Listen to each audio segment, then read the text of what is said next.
Olá, o Entre Linhas começa com sabor de férias e de infância. O filme Turma da Mônica, Lições é a sequência de Laços, uma incursão dos irmãos Cafadi pelo universo de Maurício de Souza. Fiel ao romance gráfico, o longa-metragem dirigido por Daniel Rezende reflete sobre o amadurecimento de Mônica, Cebolinha, Magali e Cascão e especialmente sobre a importância da amizade nessa jornada.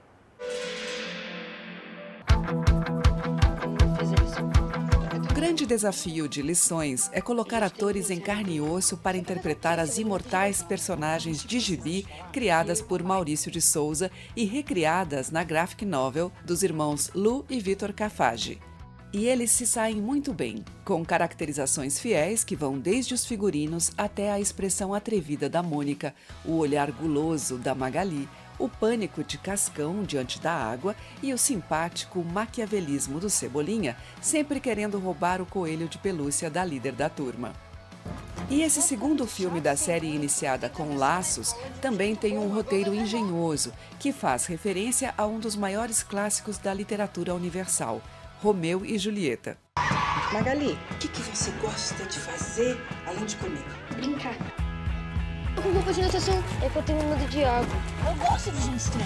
Você é todo do contra. Lições começa numa cena em que Mônica e Cebolinha fazem um ensaio da peça de Shakespeare para a apresentação num festival de sua pitoresca cidade. O que eles não imaginam é que a realidade dos inseparáveis amigos vai imitar a ficção. Após algumas peripécias escolares do grupo, cria-se uma inimizade entre suas famílias que acaba apartando Mônica do convívio com seus colegas preferidos. Exatamente como, na obra shakespeariana, a rivalidade entre os clãs Capuleto e Montecchio separa os apaixonados Romeu e Julieta. A partir daí, o filme envereda de modo divertido e comovente pelas tentativas da Turma da Mônica de recuperar a sua união, apresentando várias lições, conforme sugere o título do filme. A lição do amadurecimento, com suas inevitáveis separações, a lição de que alguns laços de amizade nunca podem ser perdidos e, sobretudo, a lição de que a arte pode nos inspirar a corrigir as injustiças da realidade, seja a arte de Shakespeare, seja a arte de Maurício de Souza.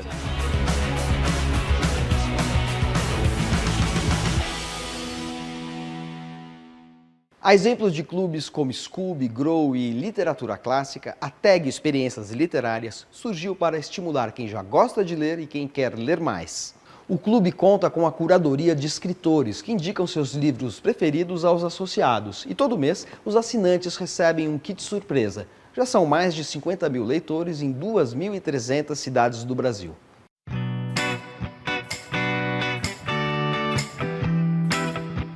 A tag surgiu em 2014 e surgiu por 3 colegas de administração da URGS, aqui de Porto Alegre. A gente tinha muito essa vontade de fazer o Brasil um país mais leitor.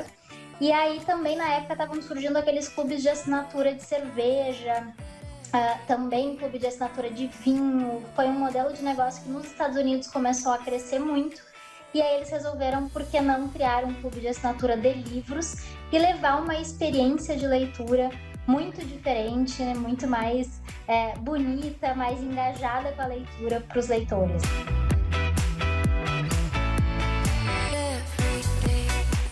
E como é que funciona para o assinante, para o leitor?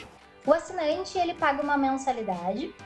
E todos os meses ele recebe uma caixinha, a gente gosta muito de falar da caixinha, porque tem o processo da abertura da caixinha, e recebe um kit surpresa na sua casa. A gente tem 2 categorias, a tag curadoria, em que a gente convida grandes nomes da literatura do Brasil e do mundo para indicarem os seus livros favoritos para os associados. Então a gente já teve a Chimamanda, Fernanda Montenegro, Milton Ratum, diversas pessoas do mundo da literatura, e eles indicam esse livro. Vou mostrar um da tag curadoria e um da tag inéditos.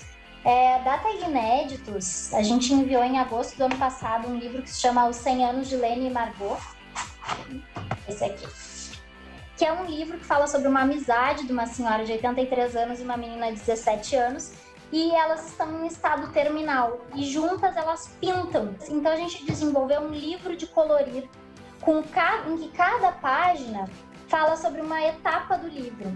né? Então, alguma cena que é narrada no livro, tem o livro de colorir, então aqui é a parte do pijama, que escreve a parte do livro que fala sobre isso, vinha junto também uma caixinha com lápis de cor para os nossos associados poderem se distrair. A tag Curadoria, a gente enviou em outubro do ano passado esse livro, que é o Aprender a Falar com as Plantas. Ele tem um verniz com cheiro na capa, então ele tem cheirinho de planta nessa planta na cabeça dessa ilustração. Ele vem com a revista, tem uma parte de pós-fácio, uma parte de prefácio, e o mimo foi um kit de sementes. Aline, como é que surgiu o convite para você fazer uma curadoria da tag? Laura me escreveu dizendo que queria que eu fosse curadora um ano antes.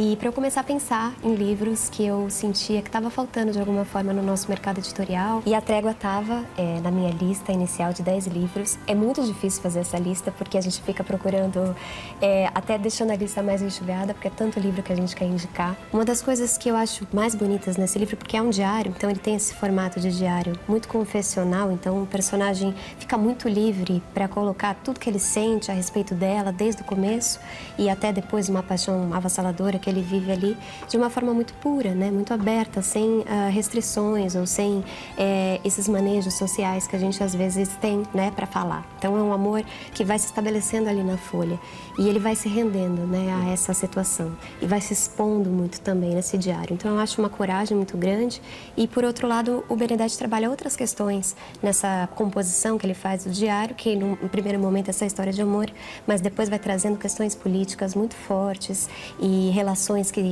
as sombras, né, desse personagem tão complexo numa forma de diário em primeira pessoa. Então é muito difícil fazer isso, né? Eu sou escritora, fico pensando também nas técnicas e o quão competente o Mário é.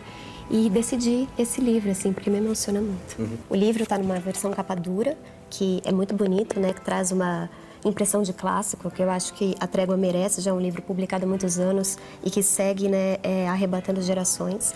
E ele tem essas cores, né, bastante intensas que, de alguma forma, contrastam com esse personagem bastante melancólico, que é esse homem que já não acredita mais na vida e que, de repente, ele é assombrado por um grande amor que vai se instalando.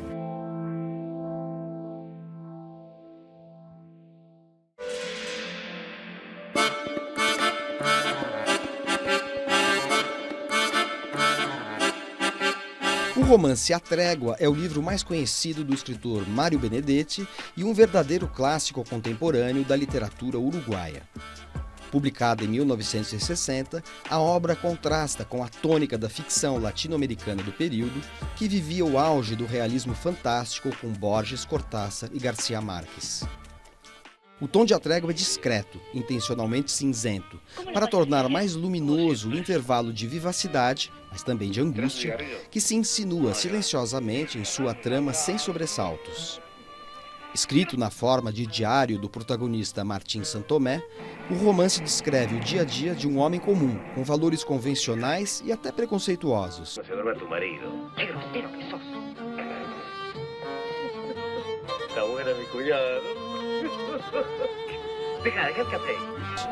Viúvo ranzinza, pai de 3 filhos com os quais tem relações pouco calorosas, Santomé está às vésperas da aposentadoria. Tudo se encaminha para uma monótona velhice de classe média, preenchida por amizades e amores rotineiros, desprovida de grandes privações, mas também de grandes emoções. Até que entra em cena Laura Avellaneda, mulher muito mais jovem do que Santomé, e que ele conhece no seu ambiente de trabalho. Essa paixão furtiva, com tudo que comporta de júbilo e incerteza, será uma trégua na guerra insurdina de um cotidiano insosso e corrosivo. Uma trégua que reafirma o poder da literatura de desvelar complexidade até mesmo na existência mais impessoal e tediosa.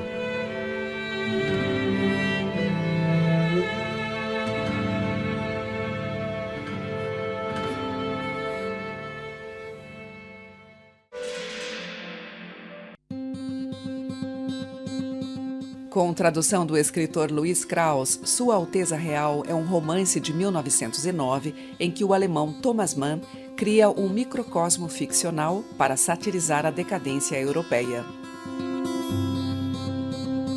Histórias, aforismos e profecias reúne textos em que o gênio renascentista Leonardo da Vinci revela sua faceta de escritor.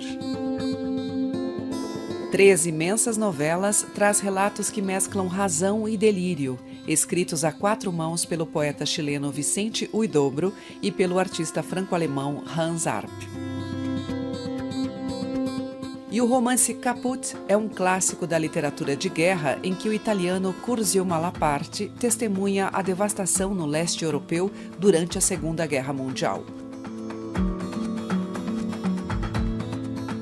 Depois do intervalo, uma conversa com o escritor mineiro Edmilson de Almeida Pereira, vencedor das últimas edições do Prêmio São Paulo e do Prêmio Oceanos. O Entre Linhas volta já. Edmilson de Almeida Pereira conquistou em 2021 2 dos principais prêmios literários do Brasil. O Ausente ficou em segundo lugar no Prêmio Oceanos e o romance Fronte venceu o Prêmio São Paulo de Literatura. Junto com Um Corpo à Deriva, esses livros formam a trilogia Náusea, sobre a qual o Entre Linhas conversou com o escritor mineiro.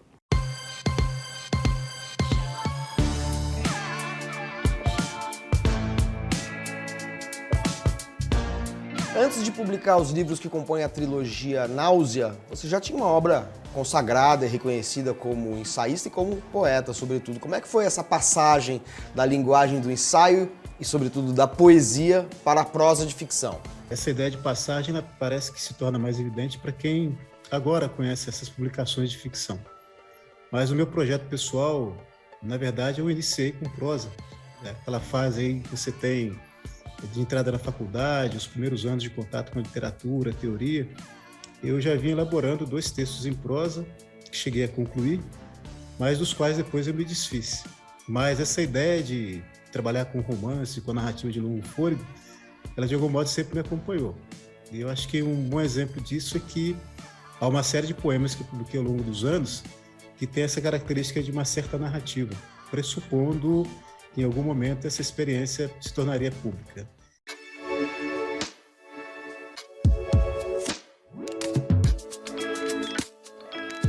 Vamos falar então dos 3 livros que compõem a trilogia Náusea. Por que ela tem esse título, Náusea? Durante um bom tempo fui leitor da obra do Sartre, do Camus, dos pensadores que marcaram o período do existencialismo francês. E isso, de algum modo, junto com outros colegas da época de faculdade, serviu como norteador de pensamento e de conduta de muitos de nós. Ao tentar recuperar narrativas de personagens que são marcadamente enraizados no contexto histórico concreto, que essa lógica existencialista prevalecesse. Então, o título da trilogia é, de certo modo, uma homenagem a esse meu período de formação. Se a gente tem no Ausente uma relação com a ancestralidade, a gente tem no Corpo à Deriva uma relação do protagonista com a escravidão, então você tem a ancestralidade no primeiro, depois a escravidão, que tem uma determinação histórica mais fechada, para chegar no Front, que é um enfrentamento mais contemporâneo. Você percebe essa expansão ou é uma coisa que você entrega aos leitores? Eu, de fato, não numerei a ordem dos livros. A intenção é justamente que o leitor possa, a maneira de quem compõe um jogo de baralho, né, possa embaralhar ele mesmo as cartas e tirar a sua sorte na hora de fazer o lance de leitura. Então, a depender do livro que você tome como livro inicial, o intermediário, o final, eu acho que você pode construir uma linha interpretativa.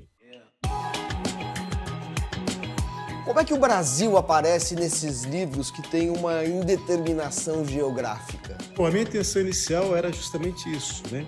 Apagar essa lógica de um Brasil já pré-determinado num certo imaginário coletivo. Que Brasil é esse? É o das grandes teorias, das grandes contradições de classe, dos grandes centralismos políticos, o Brasil da monocultura de produtos agrícolas e da monocultura de ideias. Esse imaginário que a gente trabalha com ele. Então a minha preocupação era fugir exatamente desse tabuleiro e propor de alguma maneira, e eu acho que é um desafio talvez, né, como escritor, pensando que o leitor também possa investigar isso, pensar que você pode discutir grandes temas a partir de experiências pequenas, simples, mas é o modo como você fala desses problemas que vai dizer se fala do Brasil, se fala da América Latina, se fala do sujeito contemporâneo, se fala de um sujeito feminino, de um sujeito negro. A preocupação que eu tive, antes de mais nada, foi tentar fazer literatura no sentido mais profundo da pesquisa, da investigação, do questionamento. E na medida que se realizar, se é que se realiza, talvez eu possa, aí sim, olhar para o Freud e pensar numa periferia brasileira. Mas eu posso pensar também nas grandes periferias do mundo. Eu posso olhar para o ausente e pensar no meio rural brasileiro. Então, a minha intenção é trabalhar nesse limite da fluidez, das realidades e de como que elas são reconstituídas na linguagem. Eu não quero fazer sociologia da literatura. O meu processo é tentar fazer ficção literária.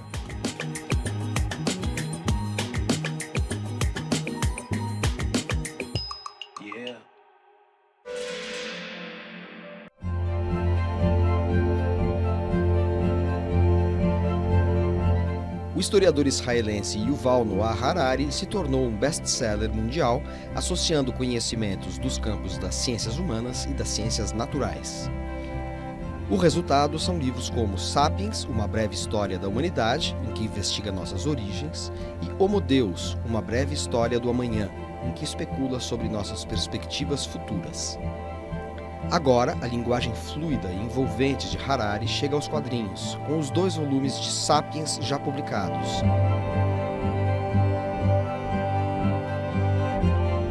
No total, serão 4 álbuns em parceria com o roteirista belga David van der Meulen e o desenhista francês Daniel Cazenave.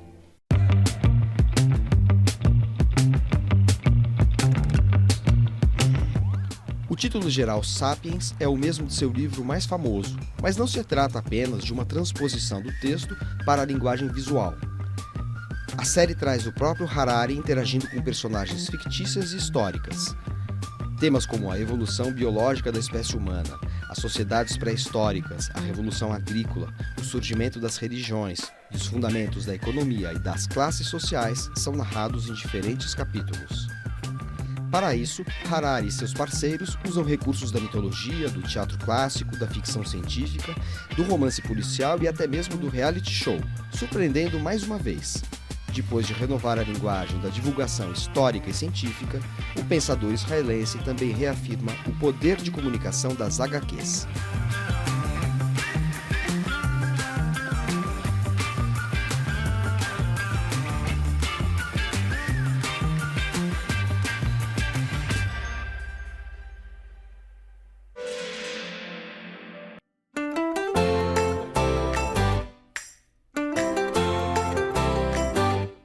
Eu li Escravidão, do Laurentino Gomes. Ele fala sobre como foi o processo de essa imigração forçada das pessoas que viviam na África, que vieram para cá, e como é que foi esse comércio, como que os portugueses negociavam com as pessoas lá na África, como as pessoas foram trazidas para cá. Agora vai ter o segundo volume desse livro, né? Importante, eu acho, para a gente entender as origens, né? Como a maioria do povo brasileiro vem de lá. Eu sempre gostei de história, então eu já tinha lido os outros 3 livros dele, né? Que conta a história da independência, da proclamação da República, né? E aí ele deu continuidade e eu achei muito interessante esse projeto dele. Santo, surfista e a executiva. São 3 personagens diferentes, que cada um tem as suas vidas corridas, tumultuadas. Cada um tem as suas regras. Considerado um livro de autoajuda, mas eu não vejo como autoajuda. Eu vejo como livro para ver que todos nós temos os nossos lados positivos, negativos, as nossas pressas, as nossas correrias.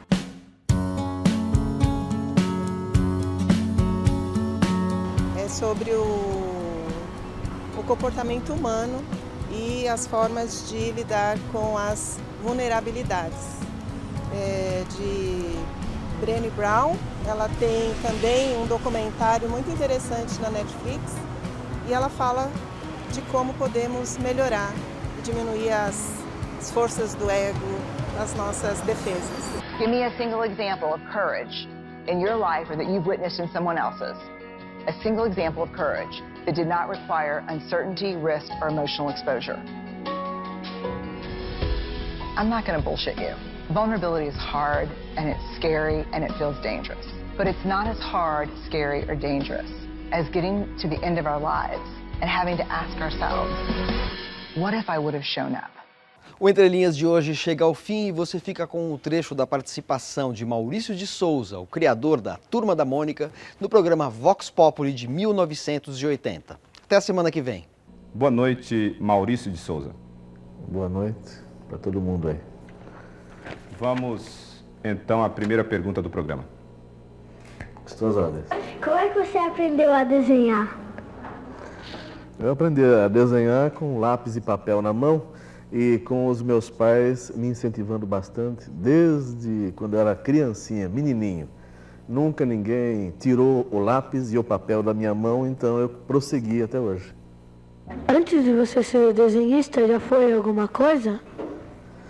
Antes de ser desenhista, eu fui uma porção de coisa enquanto também era desenhista. Fui repórter policial, trabalhei em escritório, em faturamento, fui locutor de rádio lá em Mogi das Cruzes, tentei ser cantor. Fiz uma porção de coisinha mais ou menos sempre ligado à atividade artística. Mas eu queria mesmo, desde criança, ser desenhista de histórias em quadrinhos ou escrever para criança. Qual foi o primeiro personagem criado por você? O primeiro personagem criado por mim foi o Capitão Picolé, quando eu era criança. Criança, estava com a sua idade. Depois, assim, comercialmente ou profissionalmente, o primeiro foi o Bidu, quando eu já estava em São Paulo, já era mocinho e tudo mais. E depois vieram os outros, e a Mônica, Cascão, Cebolinha, assim por diante. Senhor Maurício, todos os personagens foram baseados em pessoas reais? Eu queria saber no que ele se inspirou quando ele fez a Turminha da Mônica. A Turminha da Mônica, toda ela quase que foi inspirada em gente que existe, ou que existiu, criancinha pequenininha. A Mônica foi baseada na minha filha quando ela tinha seus 3 aninhos, hoje está com 19. A Magali Comilona, minha filha também. O Cebolinha e o Cascão existiram realmente. O Cascão não gostava de tomar banho, morava em Mogi, era um garotinho sujinho. O Cebolinha tinha um pouquinho de cabelo, não 5 fios, tinha um pouquinho mais, mas tinha o cabelo espetadinho, falava errado e tinha apelido de Cebola realmente. Então essa criançada existiu, continua existindo nas nossas historinhas e continuará existindo aí enquanto vocês gostarem deles. Oi, pai, eu queria saber o que você inspirou a Tina. Falam por aí que é em mim. E eu queria saber também por que o Bidu é azul. Mariângela, filha número 1. A Mariângela me inspirou quando era pequenininha, bem pequenininha, a Maria Cebolinha. Ficava engatinhando pelas histórias em quadrinhos e antes engatinhava pela casa. E depois, quando a Mariângela cresceu, me inspirou a Tina, a menininha adolescente. E o Bidu é azul porque ele precisava ser de alguma cor. Antes ele era branco nas histórias de jornal. Quando eu fui para a revista, precisava pintar o azul de alguma cor, precisava escolher uma cor bonitinha. Vermelho, cachorro vermelho não dava, um cachorro verde esquisito, um cachorro de outras cores, ficava muito igual a tudo quanto é cachorro, pintei de azul, que eu acho que é uma cor bonita.